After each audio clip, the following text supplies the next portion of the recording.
بسم اللہ الرحمن الرحیم۔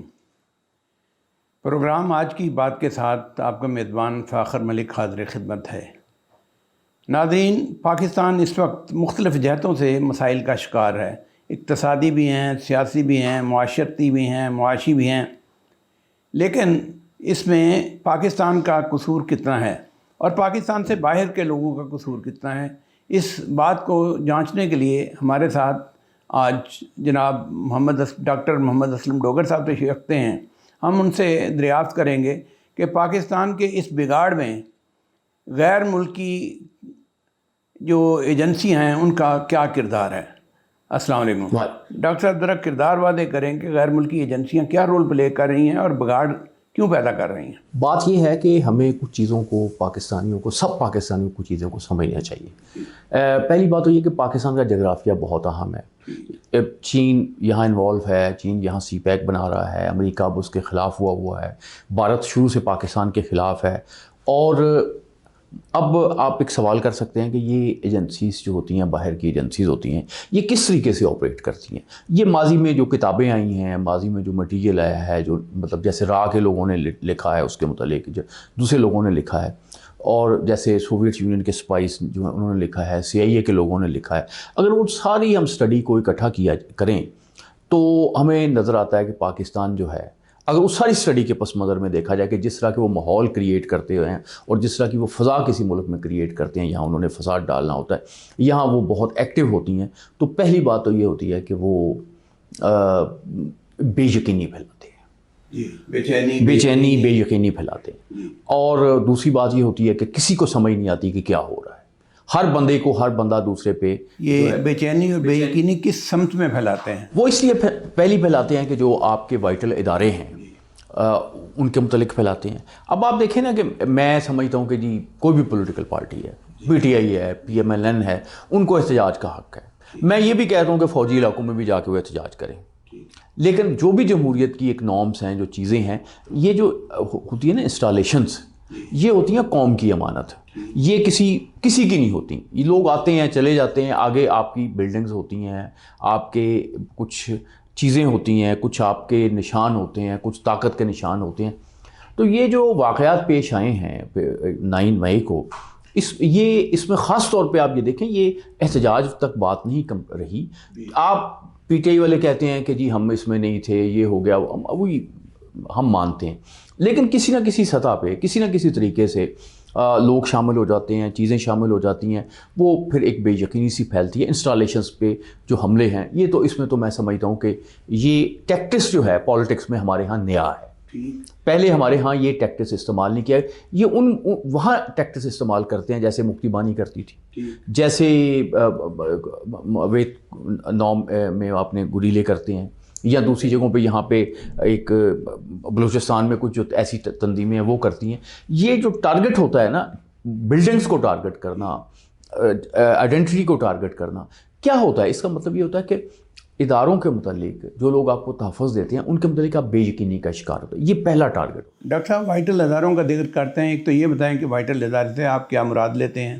نمبر 2، وائٹل اداروں کا تحفظ جو ہوتا ہے، کیا وہ عوام کی ذمہ داری ہوتی ہے یا حکومت کی ذمہ داری ہوتی ہے؟ ملک صاحب، بات یہ ہے کہ ایک بات تو بڑی کلیئر ہے، وہ یہ ہے کہ فوج کو سیاست میں حصہ نہیں لینا چاہیے۔ یہ ایک ایسا سبق ہے میرا خیال جو ہر پاکستانی بھی سیکھتا ہے، اور ہر پاکستانی چاہتا ہے کہ فوج کو حصہ نہیں لینا چاہیے، لیکن ہر پاکستانی کو یہ بھی پتہ ہے کہ آج بھی پاکستان کے جو نوجوان ہیں، پاکستان کے جو سپاہی ہیں، پاکستان کے جو فوجی ہیں، وہ اس کے بارڈرز کی حفاظت کر رہے ہیں، جانیں قربان کر رہے ہیں۔ کوئی اپنے فرض کی ادائیگی میں جان قربان کر دے، اس سے زیادہ تو کوئی آپ کو نہیں دے سکتا۔ اور یہ جو آج جنرلز ہیں، کل یہ لیفٹیننٹ تھے، کل کیپٹن تھے، یہ بھی اس سارے پروسیس میں سے گزرے ہیں۔ یہ میرا نہیں، آپ اگر کبھی ان سے ملیں اور بات کریں تو ان کے کئی ساتھی جو ہیں انہوں نے جامع شہادت نوش کیا، اور کئی یہ پھر آئے، مطلب ایک پروسیس میں سے آپ جنرل بنتے ہیں یا سینئر جگہ پہ جاتے ہیں۔ جو گفتگو ہوتی ہے، مثلاً میں ایک بات کروں گا کہ جب یہ 1971 کا واقعہ پیش آیا، ایک بات کو چھپایا جاتا ہے، لیکن یہ آن ریکارڈ چیزیں ہیں، میں کوئی ایسی بات نہیں کر رہا۔ تو اس کے بعد جب پاکستانی فوج نے سرنڈر کر دیا وہاں پہ، تو کئی روز تک بھارتی فوج نے لوٹا ہے، باقاعدہ کنٹونمنٹ سے انہوں نے ٹینک، اسلحہ، دوسری بے شمار چیزیں جو بنیادی طور پہ پاکستان کی تھی، اس کے بعد وہ بنگلہ دیش کی تھی، لیکن انڈین فوج نے اسے لوٹا، انڈین فوج نے لوگوں کو لوٹا۔ اس پہ بہت سے جو بنگالی ہیں دانشور ہیں، انہوں نے بہت بات بھی کی ہے، لیکن اس کو تھوڑا سا ٹون ڈاؤن کیا جاتا ہے، چھپایا جاتا ہے کہ یہ بات آگے نہ جائے۔ مجھے ایک صاحب ہے، ان کی کتاب یاد ہے، بنگالی ہیں وہ، اس میں مکتی بانی کا حصہ تھے، تو وہ کہتے ہیں کہ مجھے کسی نے کہا، ایک صاحب نے لے کے جا کے کہا، میں بڑا نوجوان تھا، تو انہوں نے مجھے کہا کہ دیکھو بات یہ ہے کہ جب پارٹیشن سے پہلے ہمارے بہت برے حالات تھے، اب ہمارے حالات بہتر ہیں، آپ نے اگر جدوجہد کرنی ہے نا تو آپ اس سسٹم کو بہتر بنانے کے لیے کریں، لیکن یہ مت کریں کہ ہم کسی طریقے سے بھارت کا حصہ بن جائیں، ہم بھارت کا حصہ نہیں بنیں گے۔ ڈاکٹر صاحب آپ نے شروع کی تھی بات جہاں سے ہم انٹرنیشنل ایجنسیوں کا، بالکل خفیہ ایجنسیوں کی بات آپ کر رہے تھے، خفیہ ایجنسیوں کا پاکستان کے ٹرمائل میں کیا کردار بات یہ کہ یہ اور اس وقت ان کی انٹرفیرنس جو ہے وہ کس حد تک ہے؟ بات یہ ہے کہ سر، پہلی بات یہ ہے کہ یہاں اگر بے یقینی ہوگی، چیزیں ہوں گی، آپ کا سی پیک نہیں چلے گا، آپ کی اکانومی رکے گی۔ دیکھیں نا، 3-4 ٹیکٹرز ہوتے ہیں جو میجر کہتے ہیں۔ پہلی بات یہ ہوتی ہے کہ بے یقینی پھیلائی جاتی ہے، دوسری یہ کہ سفارتی جو ہے وہ ایک تھریٹ ہوتے ہیں کہ آپ کرتے ہیں، کہ پیدا کرتے ہیں، جیسے یعنی عراق اور افغانستان سے وار سے پہلے انہوں نے ایک پورے دنیا کو اکٹھا کیا، اس میں ایک پروپیگنڈا انٹرنیشنل لیول پہ ہوتا ہے، پھر جو ہے وہ اگلا کام یہ ہوتا ہے کہ آپ کے خلاف وہ اکنامک جو لیور ہے یا اکنامک ہتھیار استعمال کرتے ہیں۔ اب آپ دیکھ رہے ہیں کہ IMF جو ہے بالکل ان ریزنیبل جو ہے وہ ڈیمانڈز پیش کر رہا ہے، اور ایسی ڈیمانڈز انہوں نے دنیا میں کہیں پیش نہیں کی جو پاکستان سے کر رہا ہے۔ تو یہ ساری چیزیں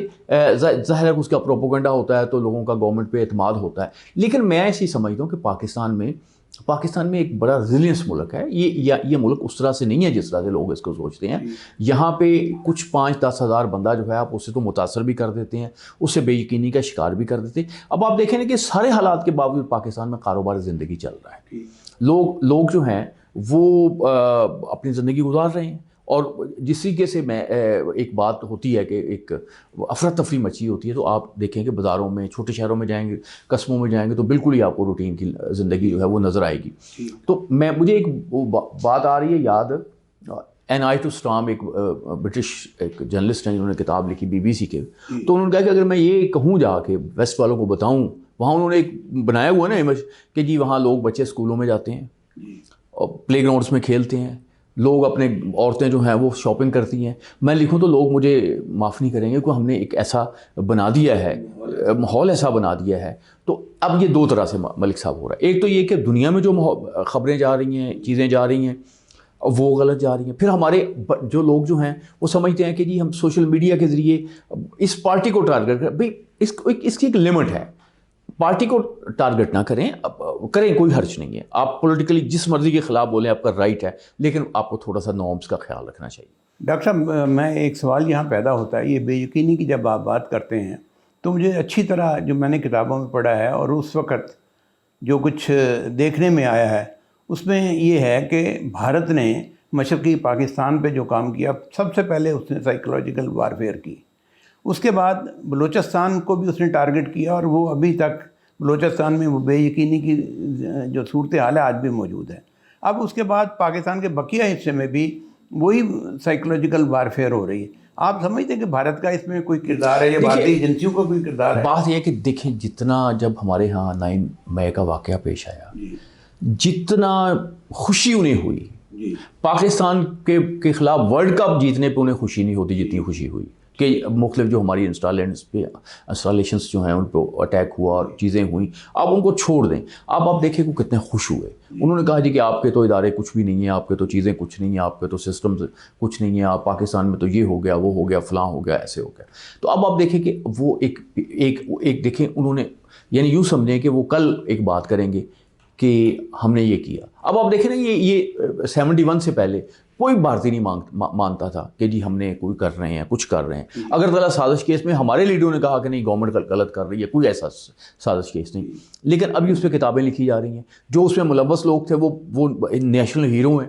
بھارت کے بھی اور بنگلہ دیش کے بھی، انہیں ایوارڈز دیے جا رہے ہیں۔ اس کا مطلب کہ یہ جو گورنمنٹ اس وقت بات کر رہی تھی وہ غلط نہیں کر رہی تھی، سازش ہو رہی تھی۔ اب وہ کہتے ہیں کہ سازش ہو رہی تھی، ہم نے یہ سب کچھ کیا تھا، پاکستانی گورنمنٹ جو ہے وہ نہیں کر سکی کیونکہ ہمارے ہاں پولیٹیکل پریشر بنا کہ نہیں یہ تو ایسے ہو گیا۔ اصل میں مسئلہ یہ ہے کہ آپ اگر چیزوں کو پولیٹیکلی ہینڈل نہیں کر پاتے، پھر ایڈمنسٹریٹیولی ہینڈل نہیں کر پاتے، آپ کی فوج نہیں کرتی، تو دوسرے ملک کی فوج آتی ہے۔ تو اب بات یہ ہے کہ پاکستان جو ہے یہ بنگلہ دیش کی اس کی صورتحال نہیں ہے۔ پاکستان بالکل ایک جغرافیے کے طور پہ بالکل ایک عجیب و غریب معاملہ ہے۔ اب دیکھیں نا، بنگلہ دیش کو تو فائدہ یہ ہوا کہ اس کے بھارت اس کا سب سے بڑا دشمن ہے، اور وہ اس کو ظاہر ہے کچھ چیزیں براج میں، پانی میں، دوسری چیزوں میں ان کو وہاں ان کی شکایتیں بھی پیدا ہو رہی ہیں۔ لیکن اب آپ دیکھیں کہ اس کے ساتھ افغانستان نہیں ہے، اس کے ساتھ اور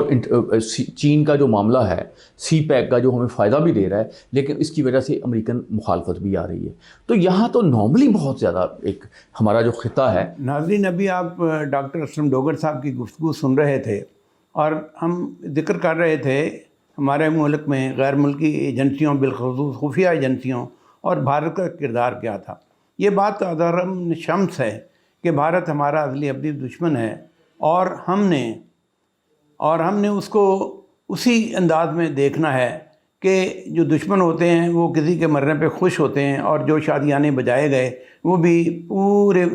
ہمارے میڈیا میں سامنے آئے ہیں۔ ناظرین، آج کا پروگرام یہیں ختم ہوتا ہے۔ انشاءاللہ نئے موضوع کے ساتھ کل دوبارہ آپ کے پاس حاضر ہوں گے۔ اس وقت تک اجازت دیجیے۔ اللہ حافظ۔